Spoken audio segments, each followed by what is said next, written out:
Professor D'Souza, I thank you and your university so much for all the hard work you have taken on looking at our UN Office of Disaster Risk Reduction and International Science Council hazard information profiles.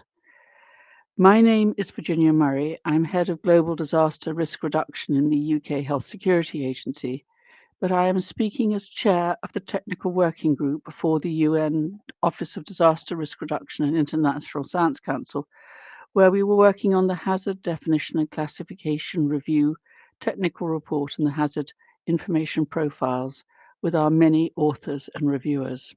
I have other roles as well. To me, the Sendai Framework for Disaster Risk Reduction was an incredibly important UN landmark agreement in 2015, and as we head towards the midterm review, its relevance seems still absolutely vital. We have very clear messages in the Sendai Framework with a global outcome, 13 guiding principles, 4 priorities for action, and 7 global targets of reducing mortality, affected people, economic loss, and damage to critical infrastructure and disruption of basic services, particularly those that relate to health and to education. The Sendai Framework asks for an increase in the country's abilities for national and local disaster risk reduction strategies, international cooperation, and availability and access to multi-hazard early warning systems and disaster risk information and assessments.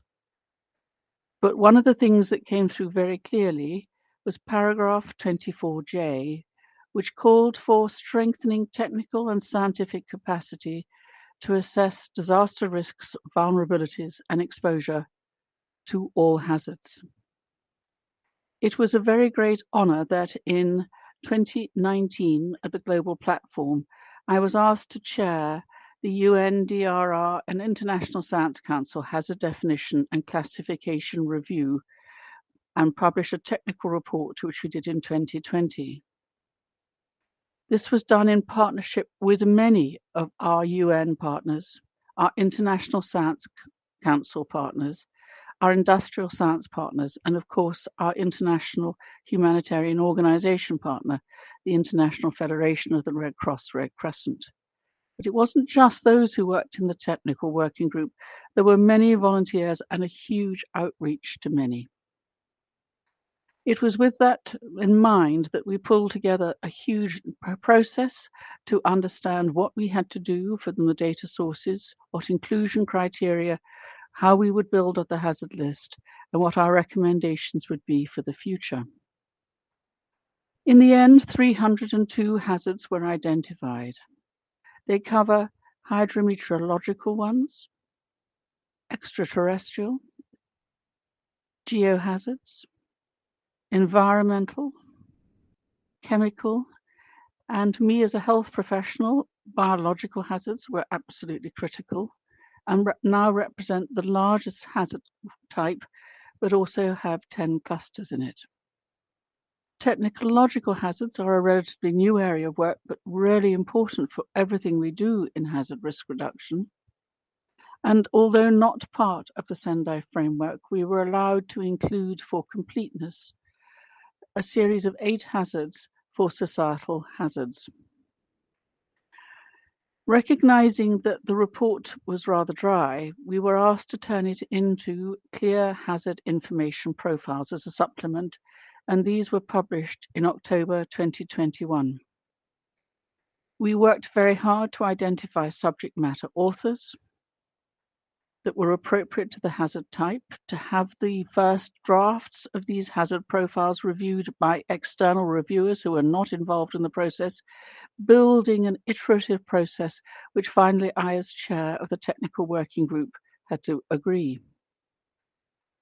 In each of these, as you will see in the work you've taken forward, we've included primary definitions from our highest identifiable source, preferably in the United Nations, with scientific definitions, metrics, numeric limits, and defined limits, linking to the key relevant UN conventions or regional conventions where we could find them, and finally moving towards drivers, outcomes, and risk management, with every hazard information profile preferably having an owner of that hazard definition, i.e.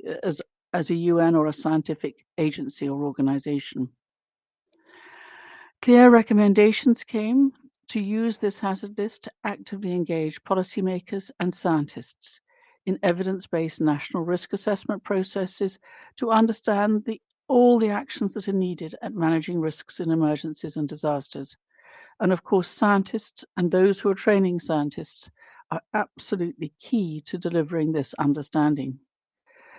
Increasingly, we move to address cascading and complex hazards and risks, and we know there's a need for regular review and update, and maybe now is the time for a phase 2.